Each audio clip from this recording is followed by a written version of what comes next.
தெரிந்த சிவராத்திரி தெரியாத தகவல்கள். மாசி மாதம் கிருஷ்ணபட்சம் சதுர்த்தி திதியன்று அமாவாசைக்கு முதல் நாள் மகா சிவராத்திரி விரதம் மேற்கொள்ளப்படுகிறது. சிவாய நம என்று சிந்தித்திருந்தால் அபாயம் நமக்கில்லை என்பது முன்னோர்கள் வாக்கு. பெண்களுக்குரிய ராத்திரி நவராத்திரி, அதே போல ஆண்களுக்குரிய ராத்திரி சிவராத்திரி. அதனால் ஆண்கள் சிவராத்திரி விரதம் மேற்கொள்வது நல்லது.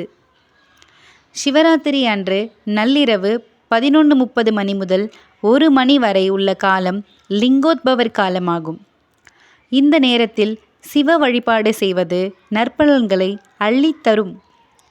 மகா சிவராத்திரி அன்று முதல் ஜாம பூஜையின் போது பயிற்றம்பருப்பும், 2வது ஜாமத்தில் பாயாசமும், 3ஆம் ஜாமத்தில் எள் அன்னமும், 4ஆம் ஜாமத்தில் சுத்த அன்னமும் நைவேத்தியமாக படைப்பார்கள்.